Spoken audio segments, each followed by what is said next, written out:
అత్యంత నీచమైన, అపవిత్రమైన, బలహీనమైన, నేను నరకానికి లాక్కెళ్ళి నాశనం చేసే కెపాసిటీ ఉన్న పాపంతో పోరాడు.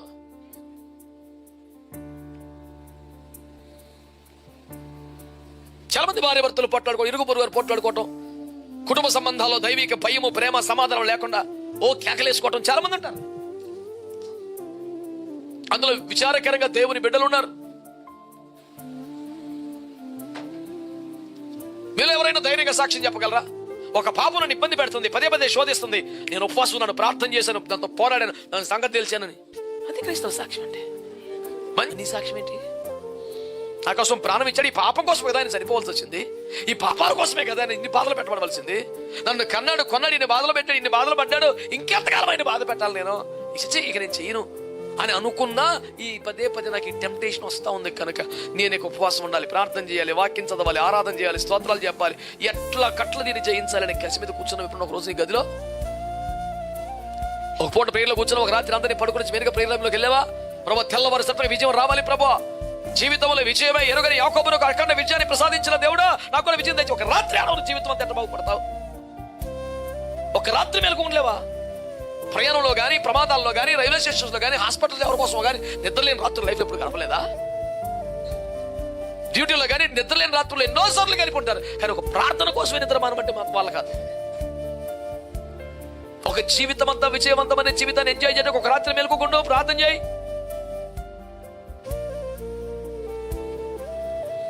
పాపాలని కాగితాల మీద రాసి మంటలు ఎత్తే పాపంతో పోరాడట అని చిన్నపిల్లల చేష్టలో లోక సంబంధమైన పనులు. ఒక వ్యక్తి క్రైస్తవుడు విశ్వాస యొక్క పోరాటం ఎప్పుడు ప్రార్థనే. ప్రార్థన గదే మనకు యుద్ధ భూమి. దేవుని బిడ్డలారా, ప్రార్థనలే, ఉపవాసాలే మన ఆయుధాలు. తీవ్రంగా పోరాడాలి. దేవుని వాక్యములో ప్రభు మనతో మాట్లాడుతూ పౌలు గారి ద్వారా ఒక అద్భుతమైన, ఒక సునిశ్చితమైన, సూటిగా హెచ్చరిక చేశారు. ఏముంటది? మీరు పాపముతో పోరాడినప్పుడు రక్తము కారునంతగా దానిని ఇంకను ఎదిరించలేదు. మొదటి ప్రశ్న, మనము పోరాడాలి అనండి. దేవుని బిడ్డలం అంటేనే పోరాటం. ఎక్కడ? ఐగుప్తు నుంచి బయటకు వస్తున్నప్పుడే మీరు యుద్ధ సన్నద్ధులై రండి. చివరికి నేను చెప్పింది ఎక్కడ? ఇప్పుడు మొదటి నిర్గమకాండం 13:18 చెప్పాను, 17:18 యుద్ధ సన్నద్ధులై బయలుదేరండి. సంఖ్యాకాండం 32:20 మీ దేవుడని యెహోవా మీ ఎదుట నుండి తన శత్రువులను వెళ్ళగొట్టు వరకు మీరు యుద్ధ సన్నద్ధులై యెహోవా సన్నిధిని నిలుచవన్నవారు. మీరు యుద్ధము చేయని ఎడల యెహోవా దృష్టికి విరోధంగా పాపము చేసిన వరగుదురు, మీ పాపం మిమ్మల్ని పట్టుకొనును అని చెప్పాడు. కానీ క్రైస్తవ జీవితం ఆరంభం, కొనసాగించు, ముగింపు వరకు పోరాటం ఉంటుంది. యోబు గ్రంథంలో నరుని కాలములు యుద్ధ కాలములు కాదా అని ప్రశ్నించాడు. కనుక క్రైస్తవ జీవితానికి పోరాటం చాలా కామన్. మత్తయి సువార్తలో ప్రభు 9వ అధ్యాయంలో మాట్లాడితే ఏమన్నారు? ఇరుకు మార్గమును ప్రవేశింప పోరాడండి. ఈ మార్గంలో ప్రవేశించడానికే పోరాటం. క్రైస్తవ జీవితమే పోరాటం. హాయిగా సుఖభోగాల సంబంధంగా ఉండదు. నవ్వుతూ తుల్లుతూ ఆడుతూ పడుతూ హాయిగా ఎంజాయ్ చేస్తున్నట్టు ఉండదు క్రైస్తవ జీవితం.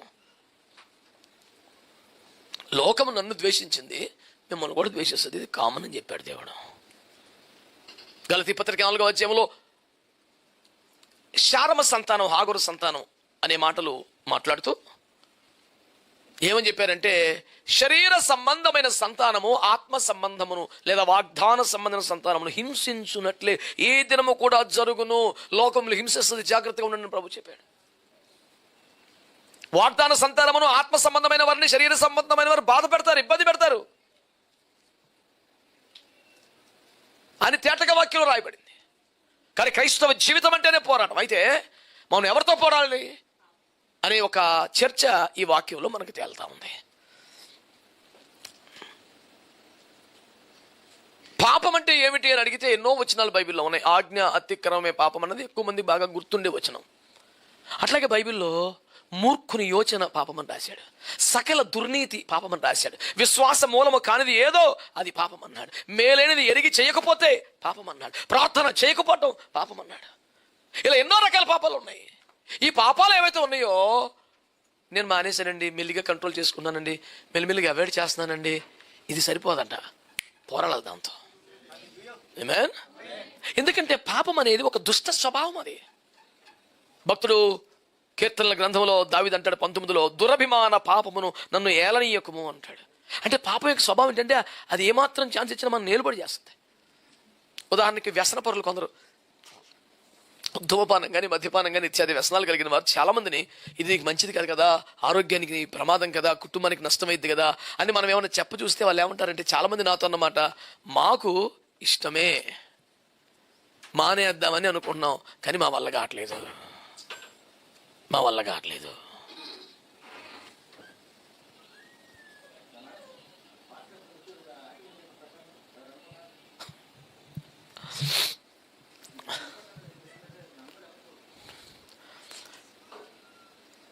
పాపం మానేయటం, నేను ఇంకా మానేద్దాం ట్రై చేస్తున్నానండి అనడం కాదు. ఈ పాపం ఏం చేస్తుందంటే ఏలుబడి చేస్తుంది, పరిపాలిస్తున్నాం కదా. సరిగ్గా వాళ్ళు అలాగే చెప్తున్నారు, మానేద్దాం అనుకున్నాను కానీ మానలేకపోతున్నాను అంటే పెత్తనం ఎవరిదైపోయింది?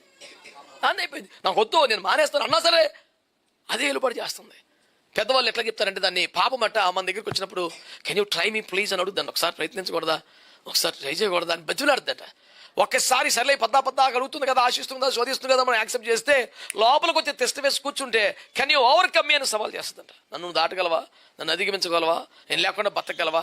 చిన్న ఆశ అయినా, చిన్న కోరికైనా, చిన్న బలహీనత అయినా, చిన్న అలవాటైన ఒక్కసారి ప్రవేశిస్తే అది జీవితాన్ని ఏలుబడి చేయడం ప్రారంభిస్తుంది. మనంతటా మనం అందులో నుంచి బయటికి రాలేం. ఆ నిస్సహాయ స్థితిలోనే యేసయ్య కాళ్ళ మీద పడ్డాం, యేసయ్య సన్నిధిలో ప్రార్థన చేయడం మొదలు పెట్టాం. అప్పుడు దేవుడు ఈ పాప నియమమును తన ఆత్మ ద్వారా మన నుంచి తీసివేశాడు. ఇది మన ప్రయత్నంతో, భక్తి సాధనతో చేసింది కాదు. యేసయ్య దాన్ని వేర్లతో పాటు లాగేశాడు. అయితే ఈ శరీరము రోమపత్రిక 6:17 ప్రకారం ఏమండి, మన అవయవాలు పాపమునకు దాసులైపోయినాయి అంట. మనసులో అంతరంగములు కాదు, శరీర అవయవాలన్నీ కూడా అలవాటు అయిపోయి దాసులైపోయి దాంట్లో స్వతంత్రం లేకుండా ఉన్నాయి. పౌలు గారు అంటే, నేను మారిపోయాను, విమోచించబడ్డాను, కానీ పాపము నాలో లేదు, కానీ పాప నియమం ఒకటి నాలో ఉండిపోయి నన్ను పద్దాక ప్రేరేపిస్తుంది, బలహీనపరుస్తూ ఉంది. దీని నుంచి కూడా నేను విడిపించబడాలి అని ఆయన రోమపత్రిక 7:26 చెప్పడం మన బైబిల్లో కనపడది. కాబట్టి నేనేమంటున్నానంటే, దాంతో మనం విమోచించబడ్డాం, పాపాలు ఒప్పుకున్నాం, విడిచిపెట్టాం, పాపాన్ని అసహించుకున్నాం, ఇంకా దేవుని కోసం బతకాలనుకుంటున్నాం. కానీ పాప నియమం ఏదైతే లోపల ఉండిపోయిందో, ఎందుకు చేయకూడదు, తప్పే ఉంది, మనిషి అన్నా పర్లేదు, ఏదో ఒక సంతోషం ఉండాలి, ఏదో ఒక సరదా ఉండాలి, మరి తూమతిగా చేయకూడదని రేపుతో ప్రేరేపిస్తూ ఉంటే దానితో మాత్రం పోరాటం చేయక తప్పదట. పోలే కుదరదు. వాక్యం తేటగా చెబుతుంది, మీరు పాపాన్ని ఎదిరిస్తున్నారు కానీ రక్తము కారునంతగా దాంతో పోరాటం లేదు. అంటే పోరాటం చేయాలి, అది కూడా అవసరమైతే రక్తమన్నా చిందించాలి, కానీ ఆ ఆశ, ఆ బలహీనత, ఆ కోరిక, ఆ యొక్క శోధన దాన్ని గెలవకుండా రాకూడదు బయటికి. ప్రార్థనలో మోకరిస్తే ఒక బలహీనత ప్రభు పదే శోధిస్తుంది, ఇది నా వల్ల కావట్లేదు బాబు, చాలా డిస్టర్బ్ చేసేస్తుంది, పవిత్రతను కోల్పోతున్నాను, ఏకాగ్రతను కోల్పోతున్నాను, పరిశుద్ధతను కోల్పోతున్నాను, బలలో పాల్పొందడానికి భయం వేస్తుంది, పరిశుద్ధుల సహవాసాలను దూరంగా ఉండిపోతున్నాను, నన్ను కనికరించి ప్రభువా, దీనిపై నాకు జయము కావాలి ప్రభువా అని ఒక ఆశ కలిగి గదిలో మోకరించి ప్రార్థన చేస్తుంటే ఆ విషయం అంతా చెప్పేసి బయటకు వచ్చేయడం కాదు, ఆ ఆశతో, ఆ కోరికతో, ఆ బలహీనతో పోరాటం ప్రారంభిస్తే చివరికి రక్తమైన చిందించాలి, కానీ మధ్యలో వెనక్కి రాకూడదు. అంతగా ప్రార్థనలో మీరు పోరాడాల్సిందే అని దేవుని వాక్యం చెప్తుంది. నా మొదటి ప్రశ్న, ఈ క్రైస్తవ జీవితం అంటేనే పోరాటం కదా? మొదట పోరాడవలసింది నీలో ఉండి నిన్ను ఇబ్బంది పెట్టే పాప నియమముతో, నిన్ను బలహీనపరిచి నిన్ను సులువుగా చిక్కులు పెడుతున్న పాపాలతో, నీలో తిష్ట వేసుకుని కూర్చొని వదలలేక క్షమించలేకపోతున్న భయంకర పాపంతో నువ్వు ఒక పోరాటం స్టార్ట్ చేయాలి. దేవునికి స్తోత్రం చెప్పండి. Don't fight with somebody else. వేరొకరు ఎవరితోనో పోరాడద్దు. అత్యంత నీచమైన, అపవిత్రమైన, బలహీనమైన, నిన్ను నరకానికి లాక్కెళ్ళి నాశనం చేసే కెపాసిటీ ఉన్న పాపంతో పోరాడు.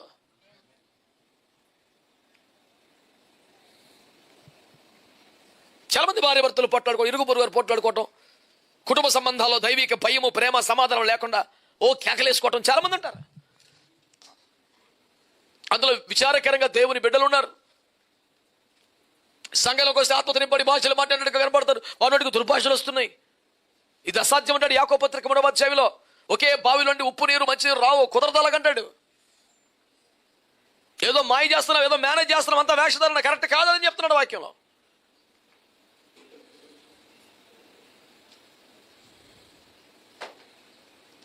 మీరు ఎవరైనా ధైర్యంగా సాక్ష్యం చెప్పగలరా? ఒక పాపను నన్ను ఇబ్బంది పెడుతుంది, పదే శోధిస్తుంది, నేను ఉపవాసం, నన్ను ప్రార్థన చేశాను, దాంతో పోరాడాను, దాని సంగతి తెలిసానని. అది క్రైస్తవ సాక్ష్యం అంటే. మంచి అద్భుతమైన నిజమైన క్రైస్తవ సాక్ష్యం అది. దేవుడు నాకు ఎన్నో కష్టాలు ఉంటే ప్రభు స్వస్థపరచాడండి, ప్రభు మేలు చేశాడండి, ప్రభు నా బాధలు తీసివేశాడండి. ఎందులో ఆయన కృపే ప్రపంచం అంతా తెలుసు. నువ్వు చెప్పే గొప్ప సాక్ష్యం ఏముంది? ఆయన అందరికీ ఉపకారండి, ఆయన చేస్తాడండి.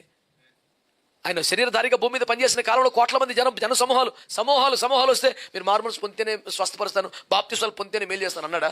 అందరినీ కనికరించాడు, అందరికీ మేలు చేశాడు. ఆయన అందరికీ ఉపకారి. తన ఏదో కొంచెం వారిని ఒట్టిలతో తోసివేసే రకం కాదు. ఎన్నెన్నో ఆయన పేర్లు ప్రేమలు ఉన్నాయి. మరి నీ సాక్ష్యం ఏంటి? నా కోసం ప్రాణం ఇచ్చాడు. ఈ పాపం కోసమే కదా ఆయన చనిపోవాల్సి వచ్చింది. ఈ పాపాల కోసమే కదా ఆయన ఇన్ని బాధలు పెట్టబడవలసింది. నన్ను కొన్నాడు, ఇన్ని బాధలు పెట్టాడు, ఇన్ని బాధలు పడ్డాడు, ఇంకెంతకాలం ఆయన బాధ పెట్టాలి నేను? ఇక నేను చెయ్యను అని అనుకున్నా ఈ పదే నాకు ఈ టెంప్టేషన్ వస్తూ ఉంది. కనుక నేను ఉపవాసం ఉండాలి, ప్రార్థన చేయాలి, వాక్యం చదవాలి, ఆరాధన చేయాలి, స్తోత్రాలు చెప్పాలి, ఎట్లా కట్ల దీన్ని జయించాలని కసి మీద కూర్చున్నాం. ఇప్పుడు ఒక రోజు ఈ గదిలో ఒక పూట ప్రేయర్లో కూర్చున్నాం. ఒక రాత్రి అందరినీ పడుకుని మెరుగ ప్రేయర్లోకి వెళ్ళావా? ప్రభా తెల్లవారు సత్వ విజయం రావాలి ప్రభా, జీవితంలో విజయమే ఎరుగని యాకోబును అఖండ విజయాన్ని ప్రసాదించిన దేవుడా నాకు కూడా విజయం తెచ్చి. ఒక రాత్రి ఆడవరు జీవితం అంతా ఎట్లా బాగుపడతావు? ఒక రాత్రి మేలకు ఉండలేవా? ప్రయాణంలో కానీ, ప్రమాదాల్లో కానీ, రైల్వే స్టేషన్స్లో కానీ, హాస్పిటల్ ఎవరి కోసమో కానీ నిద్రలేని రాత్రులు లైఫ్ ఎప్పుడు గడపలేదా? డ్యూటీలో కానీ నిద్రలేని రాత్రులు ఎన్నోసార్లు గడిపి ఉంటారు. కానీ ఒక ప్రార్థన కోసమే నిద్ర మానమంటే వాళ్ళ కాదు. ఒక జీవితం అంతా విజయవంతమైన జీవితాన్ని ఎంజాయ్ చేయడానికి ఒక రాత్రి మేలుకోకుండా ప్రార్థన చేయి. రాత్రి అంతా శ్రమ పడినా రాలేదు ప్రభు జయమన్నారు, కానీ రాత్రి అంతా ప్రార్థించిన రాలేదు ప్రభు జవాబు అనగలమా? నీ ఉద్యోగం కోసం, నీ వృత్తి కోసం నీ తిప్పలు పడితే ఫలితం రాకపోవచ్చు. ఒకవేళ ఒక పెద్ద వాళ్ళు చెప్పారు, anything can be wasted in this world but the time that you investing in the presence of God in prayer will never be wasted. ఏదైనా వేస్ట్ అయిపోద్ది, ప్రార్థనలో నువ్వు ఖర్చు పెట్టే సమయం వ్యర్థం అవుతావు.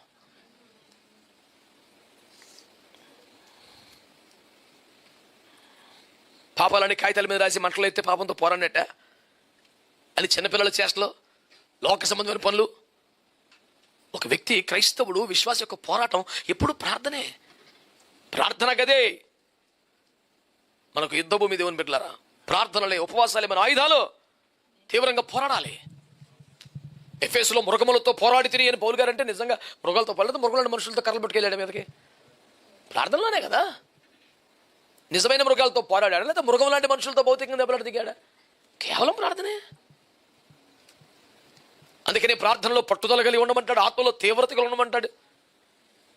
ఏదో ప్రార్థన చేసేవండి ఒక గంట సేపు ప్రార్థన చేసి పడుకున్నాడు, ఒక అరగంట చేసి పడుకున్నాను. ఓరు బాబు నువ్వు పడుకోవడం కాదు బాబు, ప్రార్థనలో పోరాడావా? పోరాడితే దేంతో పోరాడావు? దానికి విజయం వచ్చిందా? దాన్ని బట్టి మళ్ళీ స్తోత్రాలు చెప్పావా? మళ్ళీ రాకుండా ఎవరు కంచి చేసుకోగలిగావా? మరి ఏమీ లేదు. ఓరు బాబు ఊరికే 10 రూపాయలకు వచ్చి మిరపకాయలు ఎండబెట్టుకో 100 సార్లు చూసుకుంటావు, మిరపకాయ ఎగిరిపోయిందేమో. ఊరి నుంచి 2 చేపలు కూడా వాళ్ళు కాపలా పెడతావు. ఈ పాపం మళ్ళీ నాకు రాకూడదు, ఈ ఆశ నాకు రాకూడదు, ఈ బలహీనత నాకు రాకూడదు. దేవుని కృపలో రక్తము కరుణంతగా పోరాడి జయం పొందుకున్నాను, ఇక మళ్ళీ ఓడిపోకూడదని కసి, లేకపోతే ఎట్ట బతుకుతావు నువ్వు? ఓ పోరాటం ఉండదు, జయ జీవితం ఉండదు, పరిశుద్ధులకు వచ్చే తాపత్రయం ఉండదు. పరలోకము నా దేశము ఎవడికి? జయించువాడే 2వ మనవలహాని పొందడు. జయించువాడికే మరుగైన మన్నా, జయించువాడికే జీవవృక్ష ఫలం, జయించువాడికే తెల్లని వస్త్రం కొత్త పేరు, జయించువాడికే జనముల మీద అధికారం, జయించువాడే ఆలయంలో స్తంభం, జయించువాడికే సింహాసనం. అసలు పోరాటమే లేకపోతే జయమే లేకపోతే నీకు ఏడొచ్చింది కిరీటం? దొలికిపోతున్నావు అలాగా జారుబడి మీద కిందకు వచ్చేసినట్టు బండి, డౌన్లో సైకిల్ దొక్కినట్టు ఉండదు పని. మహాకాశాల దగ్గర మేఘాల మీద మధ్యాకాశానికి వెళ్ళిపోవాలి మనం. ప్రార్థన జీవితంలో, సమర్పణలో, పరిశుద్ధంలో, పోరాటంలో ఒక్క మెట్టు ఎక్కలేకపోతున్నావు, మేఘ మెట్టు ఎక్కుతావు నువ్వు.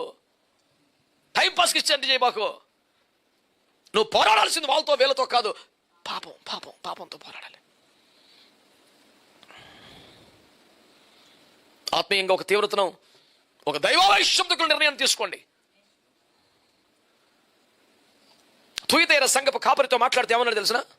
ప్రకటన 2లో సుమారు 19 వచనాలలో, యెజబెలు అనే స్త్రీని ఉండనిచ్చుచున్నా అంటే అర్థం ఏంటి? ఆ స్త్రీ ఎప్పుడో చచ్చిపోయింది, ఏలియా కాలంలో చచ్చిపోయింది. ఆ ఆత్మ, ఆ శక్తి, ఆ ప్రభావం పనిచేస్తుంది అంటే ఆ స్వభావం ప్రజల్లో ఉంది.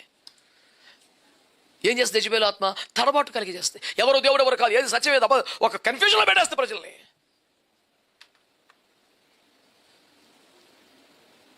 అలాంటి యెజబెలు ఆత్మ ఏదైతే ఉందో సంఘంలో ఏలుబడి చేస్తుంది. ఆ పాస్టర్ గారు అంట తెలిసి చూసి వదిలేశాడంట.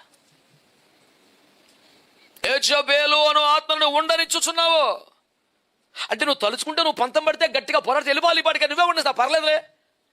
అరే ఒక బలహీనత ఉన్నప్పుడు జయించాలని ఆశ ఉండాలి, కానీ మనిషి అన్నాక కామన్ అండి, ఏదో ఒక లోపం ఉంటుందండి, ఏదో బలహీనత ఉండదండి.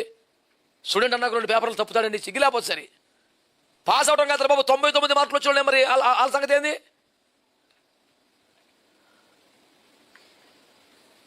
నాకంత స్థాయి లేదు కానీ ఏదో కొట్టుకొచ్చాం. మా క్లాసులో ఉండేవాడు 100 లాక్కు వచ్చేస్తాడు. ఓసారి 99 వేసాడు. 99 వేస్తే ఆ 99 మురిసిపోకున్నాడు, కళ్ళని పెట్టుకున్నాడు. సార్ నేను కరెక్ట్గా రాస్తాను సార్, నాకు ఎందుకు ఒక మార్క్ తీసుకో అడిగితే ఆడు బుర్ర పట్టుకుని మ్యాచ్ అంటాడు, 100 వేయకూడదు నీకు తెలియదు గొడవసుకొచ్చాడు అంటే ఆడు 100కి సరిపడి రాశాడు. ఆడు వద్దులే మరీ రెచ్చిపోతాడు అనుకున్నాడో, గర్వం వస్తాను అనుకున్నాడు, నెత్తికెత్తికల్లో అనుకున్నాడు, ఏమనుకున్నాడు కానీ 99 వేసాడు. ఆ ఒక్కటి ఎందుకు పోయిందని ఏడిసేవాళ్ళు ఉంటే చూడండి నాకు 2 పేపర్లు పోతాయి మళ్ళీ రాసుకోవచ్చు అన్నాడు. ఆడు ఏ రకం రాడు, ఏదో ఒక బలహీనత, ఏదో ఒక లోపం రాజీ పడిపోయి సరిపెట్టేసుకొని రోషంతో క్రైస్తవ జీవితం బతికేస్తుంటే ఏం క్వాలిటీ అది? ఈజీ కాదు కాబట్టి కదా పోరాడమన్నాడు. ఈజీతో పోరాడదే ఉంటుందా?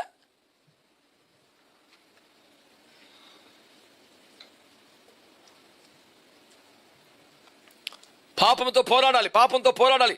ఇది పాపం, ఇది దేవునికి ఇష్టం లేదు, ఇది పొరపాటు చేస్తే ఇక దాంతో ఒక పోరాటం చేశారని నీలోంచి బయటికి వెళ్ళగొట్టి దాకా నువ్వు నిద్రపోకుండా పరిస్థితి రావాలి. రెండవది దేంతో పోరాడాలి? శరీరంతో పోరాడాలి అనండి. గలతీ పత్రిక 5:17 చదవండి. గలతీ పత్రిక 5:17.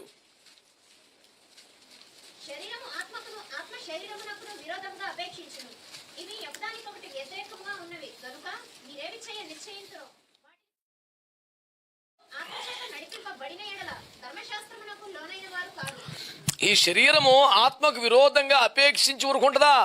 ఒకదాని కొరకు విరోధంగా ఎప్పుడు పోరాడుతూనే ఉంటాయండి. నీలో ఆత్మ ఉందా, నీకు శరీరం ఉందా, వాళ్ళిద్దరికీ పడదాం. నువ్వు ఆడలాగా ఈడలాగా భార్య భర్తలు పడదు, అత్త కొల్ల పడతాను, మీరు ఇద్దరికే పడదు. ఇంకొకటి ఎంక చూసే పనే ఉంది. మనం నీలో ఉన్న ఆత్మ నీ శరీరంతోనే పోరాడద్దంట. నేను చాలా సంవత్సరాల క్రితం ఆ టైటిల్ అలా పెట్టి ఒక డిస్కషన్ లాంటిది పెట్టి పాస్టర్స్తో ఒక వర్క్షాప్ పెట్టాను. మనకు అత్యంత సమీప శత్రువు ఎవరు అంటే అందరూ సైతానని, ఆశలని 100 రకాలు రాస్తే నేను చెప్పాను కాదురా శరీరం. నేను, నాది, నేను, నాకు అంటే నేను అనేది శరీరాన్ని పెట్టిన పేరు కాదు. ఇప్పుడు జఫన్యా అనేది నా ఆత్మదే, శరీరం కాదు.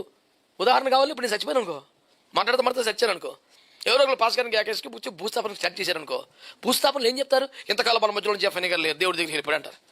చిన్న చిన్న పిల్లలు ఇక్కడ ఉన్నారు కదా పాస్ గారు కూర్చోలో అంటాడు. అప్పుడు ఏం చెప్తారు? అది శవంరా, జఫన్యా వెళ్ళిపోయాడు అంటే ఆ పేరు ఎప్పుడు ఆత్మదే, ఆ వ్యక్తిత్వం, ఆ యొక్క కెపాసిటీ అంత ఆత్మ. మరి ఇదేంటి?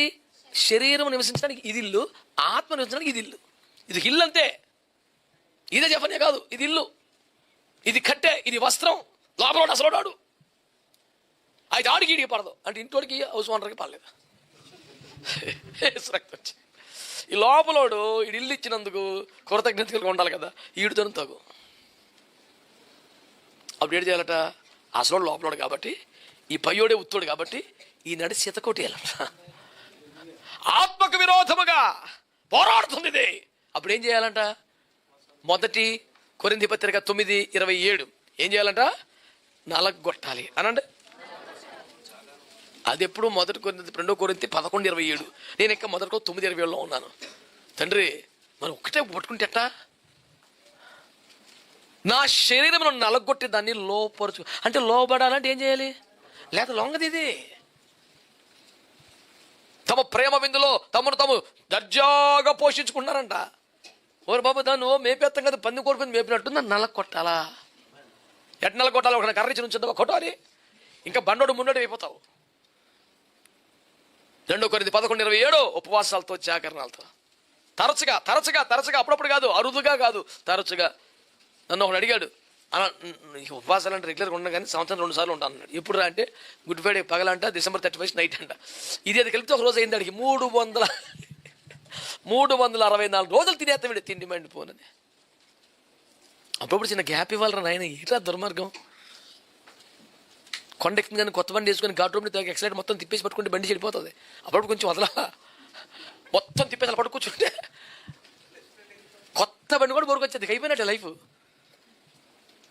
కొంచెం వదిలితే ఊపిరి తీసుకొని ఇస్తే మళ్ళీ అందుకుంటుంది బండి.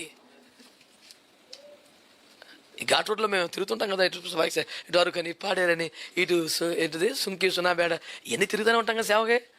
కొత్తగా వచ్చినాడు ఇల్లాంబ సింగ్ వైపు, ఈ కొత్త చింతపల్లి, ఈ కొత్తగా వచ్చినాడు ఒక్కొక్కళ్ళు ఎక్సలెటర్ మీద నుంచుని లేచి నుంచుని పోసి విడికి వెళ్ళిపోతుంది. దాన్ని చిన్న ఊపిరి తీసుకునే వాళ్ళ కొంచెం అట్టని తొక్కితే మళ్ళీ అందుకుంటుంది. ఉపవాసం కూడా అలాంటిదరా నాయన. భూమి మీద అడుగు పెట్టింది మొదలుకొని ఆప్షన్ పెట్టలేదు నువ్వు. అలాగా దాన్ని ఇసిగించి ఏడిపించి జ్వరం వస్తే తప్ప డాక్టర్ గారు చెప్తే తప్ప అప్పుడు కూడా అమ్మాయికి దీనంగా చూస్తుంటాడు మంచం మీద ఉండి. ఆ మనసు కరిగిపోయి ఎదురు పెట్టేసి డాక్టర్ గారు చూడకుండా. ఒకరోడికి అదే చెప్పాను, జ్వరం వస్తే వాడు ఎంత సిక్కేబంటే 15 రోజులు మంచం నుంచి లేవలా, ఒక ఇడ్లీ కూడా తెల్లపోయాడు. అలాగ నోరు తెరబడి కూర్చొని తెరవట్లేదు, కష్టంగా తెరుతున్నాడు. అలాగ కొంచెం గ్లూకోజో ఏదో 8 కొబ్బరి నీళ్ళు 15 రోజులు అలా ప్రార్థన చెప్పి మొత్తం కనిపించాడు. దేవుడు బాగు చేశాడు. ఆడు ప్రార్థన నన్ను జాగ్రత్తనా అని చెప్పి వస్తుంటే అయ్యగారు చిన్న డౌట్ అండి అన్నాడు. ఏదన్నా నాకు ఎందుకండి ఇలాగ అయింది అన్నాడు. మరి జ్వరం సహజం రా, దానికి ఎందుకు, దానికోసం దేవుని చేత వెంటనే కనిపెట్టి ప్రార్థన చేసి పొందుకునేంత నా దగ్గర లేదు నాన్న, చిన్న చిన్న శ్రమలు సహజం రా దాని గురించి అంటే, కాదండి నేను చాలా దేవుని భయం కలిగి ఉంటానన్నా, ఎందుకు నాకు ఎంత అసలు జ్వరం అందరికీ వస్తుంది పోతుంది, నాకు 15 రోజులు ఉండిపోయింది, ఒక ఇడ్లీ ముక్క తినలేకపోయాను, నీళ్లు తాగలేకపోయాను, నాకు ఎందుకు ఇంత సిక్ అయిపోయాను, నాకు ఏం జరిగింది అసలు, నాకు ముందు ఈ కారణం ఏంటి, ఎక్కడ తేడా వచ్చింది, ఏం తప్పు జరిగింది, నేనెక్కడ తెలుసుకునేది, నేనేమో ప్రవచనం 9 వారాలు పేపర్లు వేసాను, నేనేమన్నా నాకు ఎందుకు వచ్చింది నా బైబిల్ చదువుకోవటం, దేవుడు నాకేం నేర్పించాడో, ఏది పాటించగలుగుతున్నానో పాటించిన కాడికి ఎదుటికి చెప్పడం నాకు ఇంతకన్నా రాదురా బాబు అంటాను నేను, నాకు చెప్పాల్సిందే ఇప్పుడు అంటాడు. నా ప్రభా నువ్వు సిక్కులో పడ్డాను, వీడి ముందుకు నువ్వే కాపాడుతండ్రి అని మనసులో ప్రార్థన చేసుకుని దేవుడు చిన్న తలంపించాడు. నాన్న ప్రతి శనివారం ఉపవాస ప్రార్థన జరుగుతుంది వస్తాం అంటే, అన్న నాకు కుదరదు నా డ్యూటీ అంటే, అందుకని 15 అంటే సంవత్సరంన్నర, సంవత్సరానికి 12 కదా వారాలు, ఎన్ని నెలలు, ఎన్ని నెలలకి 50, సంవత్సరానికి 52 వారాలు, ఎన్ని ఎగ్గొచ్చారు నువ్వు, 52లో 15 బాకీ తీరిపోయిన దగ్గరికి 30 చిల్లర ఉన్నాయి, అవి కూడా తీరిపోతాయి, నీ దండం పెడతానన్నా. ఇది గొప్ప సత్యము, నూతన ప్రతిష్ట కాకపోయినా ఆడికైతే వర్కౌట్ అయింది, దేవునికి స్తోత్రం. రెగ్యులర్గా శనివారం ప్రార్థన చేస్తున్నాడు వాడు. ఇదేమిరా ఇంత మార్పు వచ్చింది, నేను ఒకసారి 15 రోజులు ఉండలేను, ఎప్పుడప్పుడు తీర్చేస్తాను బాగా. పోరాటం చేయకుండానే విజయం రావాలని కోరుకునే ఒక బలహీన తరం తయారైపోతుంది పిల్లరా. వద్దు, మనం పోరాడాలి. ఎవరితో? శత్రువుతో. ఎవడా శత్రువు? శరీరం. నీకు 1 కోటి రూపాయలు మాట చెప్పనా, నువ్వు ఎవరిని ప్రేమిస్తున్నావో వారితో పోరాడలేవు. శత్రువులాగా నాన్నని చంపడానికి అక్కడ సకల ఆయుధాలతో సైన్యం పట్టుకు వస్తుంటే దావీదు అంటాడు, నాన్న నా ముఖం చూసాను వదిలేండ్రు అన్నాడు అబ్షాలోముని. ఆడు చంపేతానన్నాడు. ఆడి మనసులో దావీదు శత్రువు కాదు, దావీదు మనసులో వాడి ప్రియపుత్రుడు. యోవాబులు బయలుదేరుతుంటే నేను కొడతాను నువ్వు వద్దంటాడు. యోవాబు సెంటిమెంట్ వేసాడు, నువ్వు మా లాంటి 10,000 మందికి సమానమైన చచ్చిపోయిన పర్లేదు, నీకేమైనా దేశం నాచిన పద్ధతి ఇచ్చిదే, వీళ్ళు వెళ్తే గ్యారంటీకి చంపేస్తాననేది దావీదుకి తెలుసు. అందుకని నేను కూడా వస్తానంటాడు యోవాబుతో. మీరెంత సార్ ఈ మాత్రం మేము చూసుకుంటాం, మేము ఉండగా మీరు ఎందుకు సార్, ఇది మర్యాద కాదు, గౌరవం కాదు, అంత మోసం. ఇంకా గెలవలేక సైన్యం అందరూ వద్దు సార్ మీరు ఉండండి సార్, మీకు ఏమైనా అయితే మళ్ళీ అసలు దేశం పాడైపోతుంది, మేము పోయాం అని అంటే కాదనలేక ఉన్నాడు. రిక్వెస్ట్ చేస్తాడు, నా నిమిత్తం బాలుడగు అబ్షాలోమును దయ చూపండి. ఎంత గొప్ప తండ్రి ప్రేమ అండి. చచ్చిపోతే నా కుమారుడా నీకు బదులు నేను చనిపోతే బాగుండేది కదా అని ఏడిచాడు. తండ్రి ప్రేమకి పరాకాష్ఠ నిదర్శనం పాత నిబంధన అందులో దావీదండి. అబ్షాలోముడు చచ్చిపోతే థ్యాంక్స్ చెప్పాలేసే, పోలేయ్యా గండం గడిచిపోయింది బాబు, చంపేసే ఉన్నాను, నన్ను కాపాడావు బాబు, తీసుకుని గోతులో పడ్డాడు, కత్తితో కత్తిపో, ఇలా చెప్పాలా? పిచ్చోళ్ళగా ఏడ్చు శవం దగ్గర ఉదయం సాయంకాలం వరకు ఏడ్చి నీకు బదులు నేను చనిపోతే బాగుండేదని గోల్ పెట్టేశాడు. ఎందుకంటే పిచ్చి ప్రేమ అబ్షాలో మీద ఉంది కనుక సింహంతో పోరాడగలడు కానీ అబ్షాలంతో పోరాడలేడు. అప్పగించేసుకున్నాడు, చచ్చిపోతాడు చేతిలో. నువ్వు ఎవరిని ప్రేమిస్తున్నావు వారితో పోరాడలేవు. నీ శరీరం అంటే ఎంతో ఇష్టం నీకు, ఇక్కడ మొదలుకొని కాలి గోరు దాకా నీ డెకరేషనే అంత ప్రేమ నీకు. అమ్మమ్మమ్మమ్మ కన్ను బొమ్మలో కూడా సెలవు లేదురా దానికి. ఎంత శ్రద్ధ, ఎంత ఓపిక, ఎంత డబ్బు. ఇల్లు కూర్చుండిపోయి కుర్చీలో కళ్ళు మూసేసుకుని ఆడికి అప్పగించేసుకోవడం, ఆడలాగా పెయింట్ వేసి సున్నం వేసి ఏటే ఎలక తోలు తీసి ఇందాక ఉతికినా అన్నట్టు ఉతికి పారేసి ఎన్ని బాధలు పెడితే అప్పుడు వస్తే ఆడు భర్తే గుర్తుపట్టలేదు.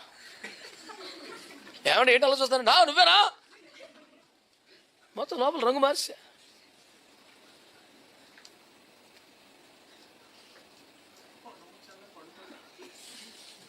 నువ్వెవరు చూసా నాకు తెలియదు నాయన, నా సంబంధం లేదు. నేను చెప్పే సువార్త ఒకటే, నువ్వు శరీరాన్ని ప్రేమిస్తున్నంత కాలం దాంతో పోరాలే.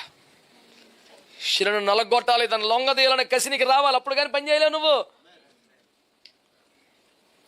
ఏమైనా ఉపవాసం ఉండేదని కలిసి తేలిపోతున్నాయి. ఎడ తేలిపోతారా? కూర్చో, ఇదే ఒక్క పూటకు అల్లాడిపోతాడు, తిండి మండిపోను.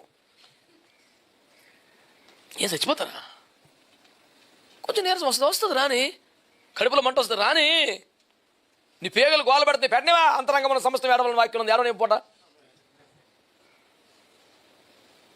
అనే పేగలు అరిచేస్తుంటే అరవనీరా, అరవని. ఇప్పుడు ఏమైద్ది?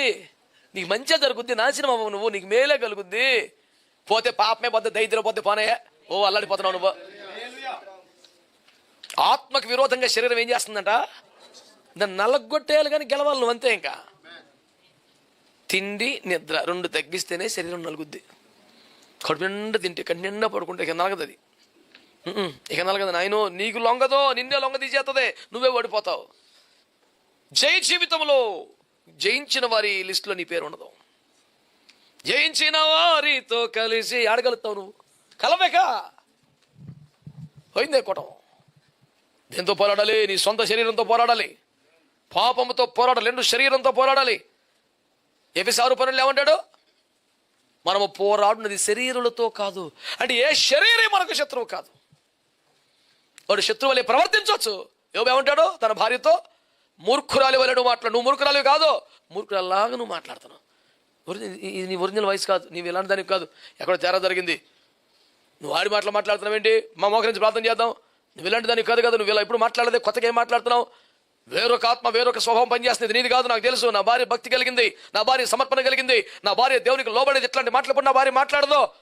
నువ్వు బలహీన పట్టించే శత్రువుని క్యాప్చర్ చేస్తున్నాడు, వద్దు. అందుకే నా భార్య సరిచేయబడింది, మార్పు పొందింది, రెండింతల ఆశీర్వాదకరమైన భవిష్యత్ జీవితంలో తనే తన ధర్మచారిగా ఉంది, సహచారిగా ఉంది. యోబు భార్య విడిపెట్టి వెళ్ళిపోలేదు.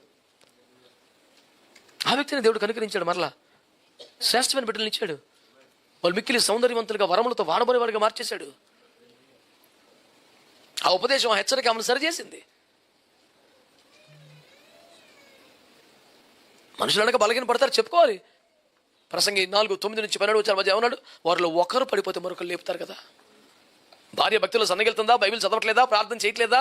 ఉతక మీద తలుపులాగా పడక మీద పొరులుతుందా? చెప్పమ్మా, నువ్వు ప్రార్థన చేయాలని చేయకూడదు అని. నువ్వు లేపాలి, భక్తిలో ప్రార్థనలో లేపాలి. బలహీన పడుతుందా? టీవీల్లో, సినిమాల్లో, సోకుల్లో, జనాల్లో పడిపోయి బాగా భక్తి పలచబడిపోతుందా? నువ్వు బలపరచాలి. అలాగే భర్త లోకంలో తిరుగుతున్నాడా? కుటుంబ ప్రార్థన ఉండట్లేదా? సరిగ్గా ప్రార్థన చేయట్లేదా? బైబిల్ చదవట్లేదా?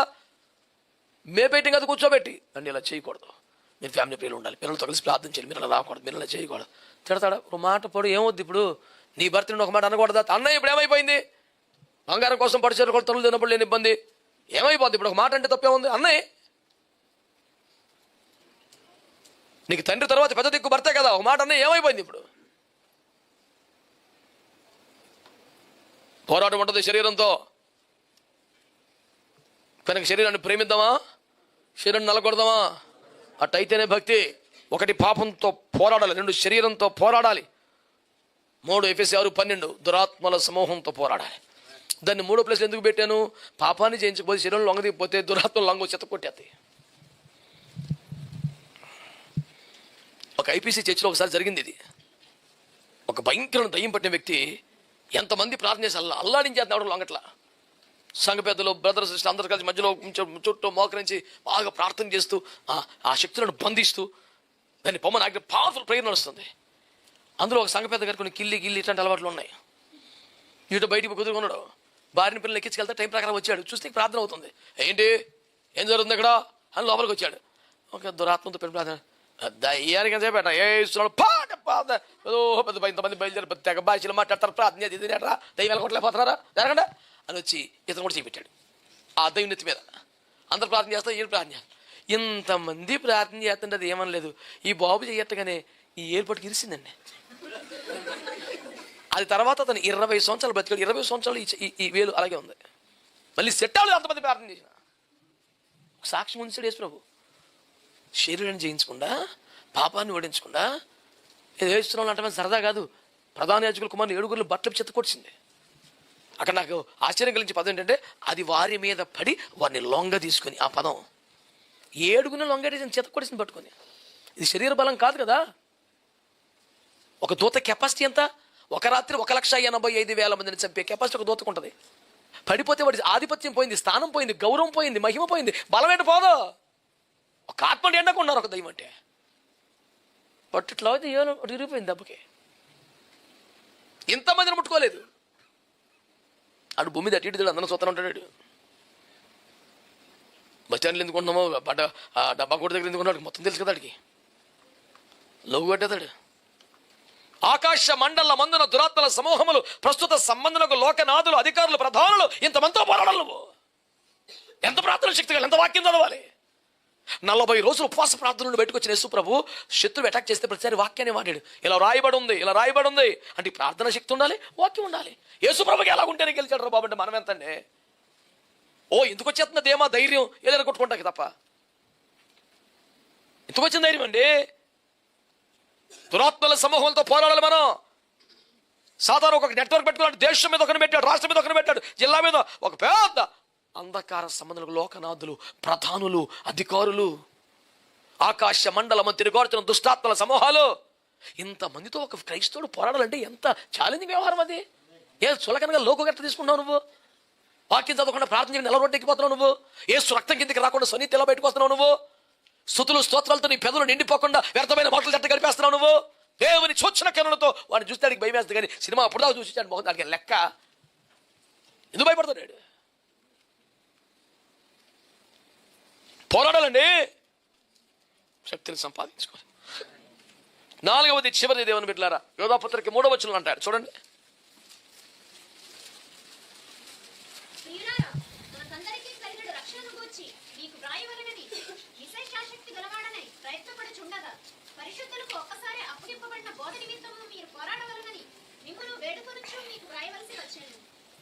దేంతో పోరాడాలంట?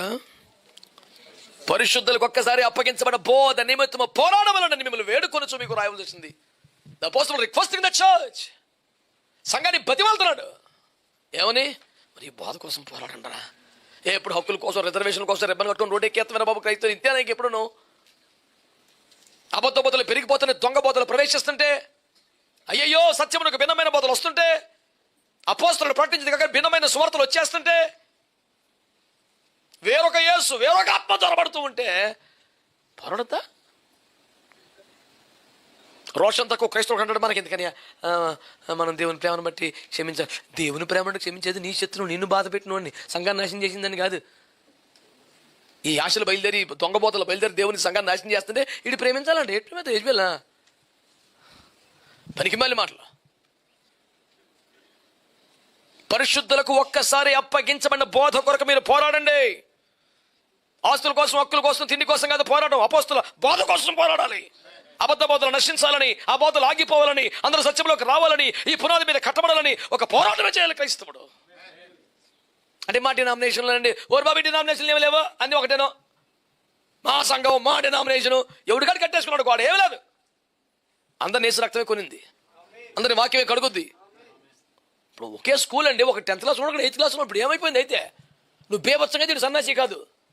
ఈ రోజున కొంచెం పెద్దడు ముందు వచ్చి ఆ క్లాస్కి వెళ్ళి రేపు నేను కూడా క్లాస్కి వస్తాను. ఈలోపు కొట్టేసుకోవడం దానికి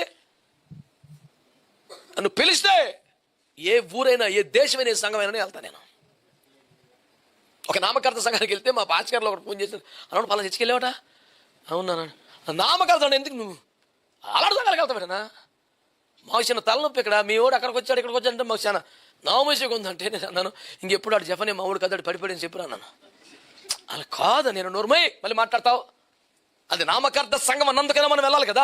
ఆ దీపం వెలుగులేదు కాబట్టి మనం వెళ్ళాలి, భారం ఉండాలి, బాధ్యత ఉండాలి. నీకు ఇచ్చిన తైలం ఏదో తీసుకెళ్ళి అందులో పోయాలి. వాళ్ళకి తైలం లేదు, వాళ్ళకి సిద్ధి లేదు, వాళ్ళకి నూనె లేదు, ఇంట్లో కూర్చుంటావు. రోషం ఎక్కడ తెచ్చింది నీకు? వెలిగించబడ్డవాడు అయితే చీకటి వాళ్ళ దగ్గరికి వెళ్ళదా? ఆత్మను పొందిన వాడు అయితే ఆత్మల దగ్గరికి వెళ్ళొద్దా? ఉపదేశం కలిగిన వాడు అయితే నామకర్త దగ్గరికి వెళ్ళొద్దా? ఎవరి కాడికి వాళ్ళు కట్టేసుకున్నాడు. వాళ్ళ ఉపదేశం లేదో ఒకడో, వాళ్ళకి అభిషేకం లేదో ఒకడో. ఏంటి నీ ఉపదేశం? ఎవరి దగ్గరికి వెళ్ళకూడదు నీ ఉపదేశమా? వాళ్ళు తక్కువగా చూడటం నీ ఉపదేశమా? వారికి లేదని ఎద్దవ చేయడం ఉపదేశమా? ఏం ఉపదేశం అదే? తిమోతికి రాస్తాడు పౌలు గారు, ఉపదేశ సారమేమనగా ప్రేమ.